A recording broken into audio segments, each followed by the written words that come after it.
మన ఫాలోవర్ ఒకరు మెసేజ్ చేశారు, బండలంక అమ్మవారి తీర్థం ముందు రోజున జాగరం చాలా బాగా జరుగుతుంది, వచ్చి ఒక వీడియో చేయండి అని. అవును, మీలో ఎంతమంది ఓట్ చేశారు? మీకు ఇంకు పోయిందా ఇంకా ఉందా? ఇంకా ఎన్ని డేస్ ఉంటుంది అంటారో కామెంట్ చేయండి. అవన్నీ వద్దు, ముందు మ్యాటర్ లోకి రా అంటారా? వచ్చేస్తున్నానండి. ప్రతి సంవత్సరం ఒక 5-6 ప్రోగ్రాములు పెడతారు బ్రో, మీరు కూడా రండి చూడండి అంటే వెళ్ళాము. తీరా వెళ్ళిన తర్వాత 4-5 ప్రోగ్రాములు కాదు కదా, ఇక్కడ ఒక్క ప్రోగ్రామ్ కూడా లేదు. అక్కడ వాళ్ళని అడిగితే ఎవ్రీ ఇయర్ అలాగే ఉంటుంది, బట్ ఈ ఇయర్ ఎలక్షన్ టైం కదా, పర్మిషన్స్ ఇవ్వలేదు అని అంటున్నారు. ఇంకా నా ఇన్నర్ ఫీలింగ్ పోయా మోసం మోసం తోలగలం కదా బ్రో.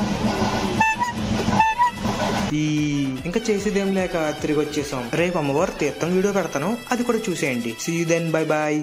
చూడండి, చూసేయండి పార్ట్ 2 ఆఫ్ బండలంక అమ్మవారు తీర్థం. నిన్న జాతరకు ఒక ప్రోగ్రామ్ కూడా లేదు అన్నాను కదా, కానీ ఈ రోజు తీర్థంలో ఏం క్రౌడ్ రా నాయనా. వచ్చింది అమ్మవారిని చూడడానికి కాబట్టి ఎంతమంది ఉన్న అమ్మవారిని చూడకుండా వెళ్ళామన్నమాట. అలా దర్శనం కంప్లీట్ అయిపోయిన తర్వాత ఇలా వేట మొదలైంది. ఈసారి నాది కాదు, మా చెల్లి వేట మొదలైంది. ఆడు 100 చెప్తే మా చెల్లి 70 కొన్నదే. మా చెల్లి ఫీలింగ్ ఇక్కడ అద్భుతం, వెంటాస్టిక్ అని ఇంట్లో వాళ్ళు అంటారేమో ఫీల్ అయింది. ఇంటికి వెళ్ళాక మా నానమ్మ నేనైతే 40 రూపాయలు కొంటాను అన్నదే. ఇక్కడ మా చెల్లి ఫేస్ చూడాలి, అది తెలుసుకుంటుంటే ఇప్పటికి నువ్వు ఆగట్లేదు నాకు.